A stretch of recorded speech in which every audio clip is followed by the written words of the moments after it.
Well, good morning. Yes, it's me, Kenny Polcari, your host of the party, and I am back. I spent a couple of days in New York. It was crazy busy. I didn't get a chance to record a video, but I'm giving this one to you today on Thursday, March 13th, and then I'm taking a long weekend to go skiing in Montana, so I won't see you until Tuesday next week. Anyway, here are the things that you need to know to get your day started. Well, yesterday, the Dow was down, Nasdaq was up, the transfers were down, the S&P was up. CPI comes in softer than expected, and that's good, but it doesn't change the Fed's narrative just yet. PPI is out at 8:30 this morning. Trade tensions remain high while Vlad has a decision to make, right? Yesterday, oil was down, gold was up. Bonds were down, yields were up. Eggs were down, mortgages down. It's all good. And what do we have for dinner tonight? We're going to have the lemon Ricotta Rigatoni with arugula. Oh my God. It is simple to make and so delicious. So look, and I keep telling you this, markets are anxious recently, right? Can make you very uncomfortable. You can reach out, you can go to slatestone.com, click on the contact me page, put a message in there, put KP in there, and I will get back to you. Or you can feel free to call me directly at 561-244-2504. I'm happy to talk. Okay, so the Nasdaq surged by 1.25% yesterday after the February CPI report showed that inflation cooled even more than the estimates. Headline CPI month over month coming in at plus 0.2, which is down from plus 5 last month and below the estimate of plus 3. And the year over year number, that came in weaker as well at up to 2.8%, which is down from 3%. Core CPI ex-food and energy month over month came in at plus 0.2, down from plus 0.4, while year over year figures came in at plus 3.1%, down from 3.3. These readings the lowest they've been since 2021, and this was welcome news for sure. Add to this the recent declines in the price of eggs, down 15% in 2 weeks. Gasoline down 13% since Trump took office. Mortgage rates currently at 6.25%, down from 7%. And you can see why Americans are almost giddy. But on the other side, we continue to get hit by conflicting headlines that are going to continue to cause angst. While the CPI was a positive, it does not change the Fed's policy just yet. And then Chucky Schumer making it clear that he and the Democrats will vote no on the continuing resolution to keep the government open past tomorrow, right? So they're going to vote no, thus trying to close the government. Retaliatory tariff headlines coming out of Canada and the European Union against the U.S. only caused Trump to remind everybody that he has every intention of hitting anyone that charges the U.S. with tariffs by hitting them with reciprocal tariffs. News that Marco Rubio was in Moscow trying to seal the deal and bring an end to the war in Ukraine also added to some of the excitement. But let's be clear, Vlad has not agreed to anything just yet. Although Marco has made it clear that he could face severe economic consequences if he continues to stall. Trump echoing the stance, threatening significant financial measures if Vlad drags his heels.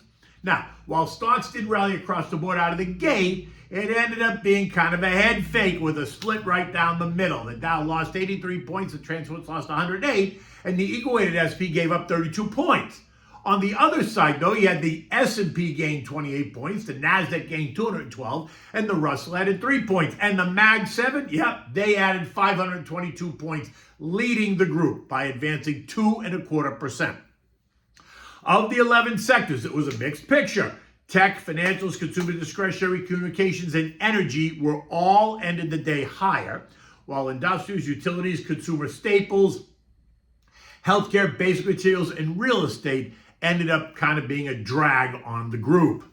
The value trade, the SPYV, was down 0.5%, while the growth trade, the SPYG, was up 1.5%, right? Growth equals tech, right? Remember that. The Divvy aristocrats think the Noble ETF, NOBL, fell by 1.5% as investors and traders went for sexy, not boring. Think the Mag 7, all higher. But remember, they also have been the ones to get hit over the head over the past 2 weeks. So that does make some sense, right? Think bargain hunting. Even if Jim Cramer from CNBC, thinks that Tesla and Nvidia are now meme stocks. How ridiculous is that? Meme stocks, really? So now he's putting Nvidia and Tesla in the same category as GameStop and AMC and Bed Bath & Beyond? Are you kidding me?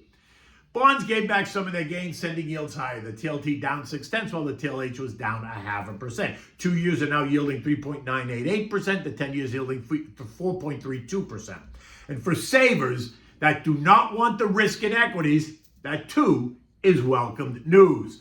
The VIX, the fear index, fell by 10% as stocks moved higher yesterday. This morning it's down another 0.5%, trading at 24.35, still elevated, reflecting ongoing fears, but it is down from the highs earlier this week. It was trading up at 30.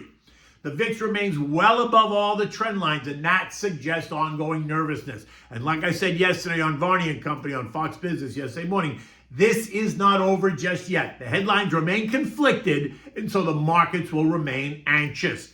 Oil continues to trade in a tight range, $66 to $70. This morning we learned that the IEA is predicting a surplus of about 600,000 barrels a day, and this is before OPEC Plus announced that they're going to increase production. And if that happens, we could see oil break below $66, leaving the next real level of support way down at $55. Think about that. Think about what $55 oil would do for the global economy. And to be clear, the decline in oil is not because we're going into a deep recession. Oh, no. On the contrary, it's because it's just a simple Econ 101 supply and demand equation. Now, gold broke out of the triangle that we have been discussing, the 29.15, 29.30 triangle that was coming like this. Yesterday it advanced by $22 to end the day at 29.47, and it's up another $6 this morning at 29.53. I continue to believe that it is the lack of clarity on tariffs and trade tensions and global conflicts that are ultimately driving the move higher. We discussed that, right? But don't discount the ongoing central bank buying and the sudden reemergence of the big banks forecasting 3,000 plus gold by year end. In fact, yesterday, Macquarie came out pushing 3,500 by the end of the third quarter, which is 16% higher from here, and it's already up 12% for the year. That's on top of the 20% move in 2024. In the end, it really is a safety trade. Not so bad, huh? Ecodata today is all about the February PPI prices at the producer level, and the expectation is for it to show a decline as well. Now, I do not expect that any of the tariffs are going to be reflected in today's report, so let's just see. Now, if the PPI comes in weaker than expected, then I guess we're going to see celebrations kick off again.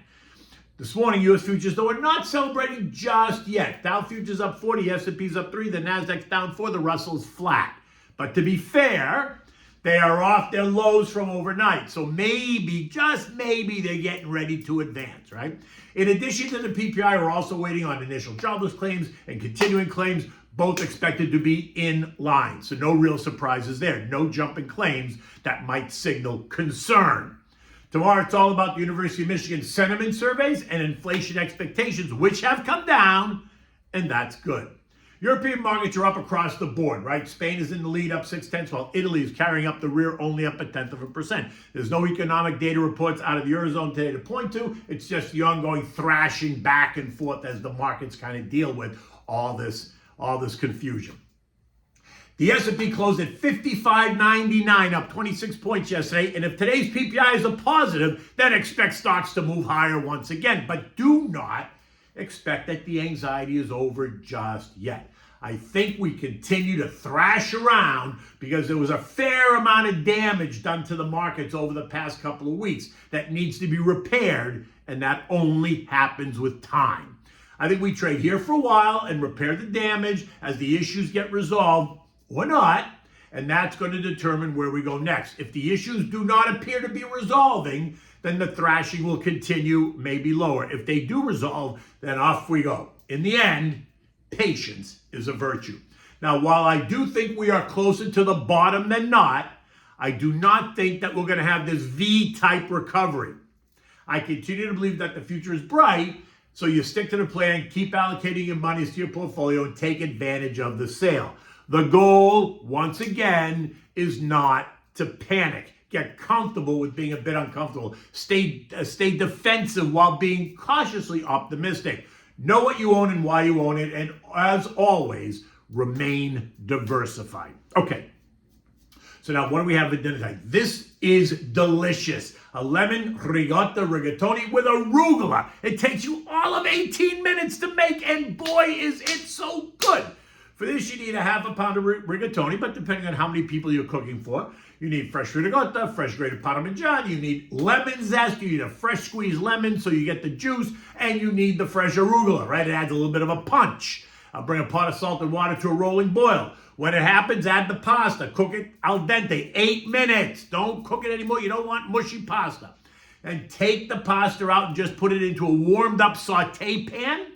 Add a ladle of the pasta water, which we call tears of the gods. Add a good heaping teaspoon of fresh ricotta, a handful or two of the parmigiana, the zest of 1 lemon, and maybe 2 tablespoons of the lemon juice. Mix it well so it's all nice and coated. If you need a little bit more ricotta, just add it. Once the ricotta melts into the warmed pasta, then you're going to add a handful of the fresh arugula. Mix it well, and then serve it immediately in warm bowls. Now look, if it appears like it's drying up, because the pasta will suck up any sauce, just add a little bit more of the pasta water. The point is you want it moist. You don't want it soupy, so you have to just judge. With the pasta water, you can add a little bit more just to keep it moist. Anyway, it is delicious, Gavish. Listen, now I'm not going to see you until Tuesday, so have a great weekend and take good care.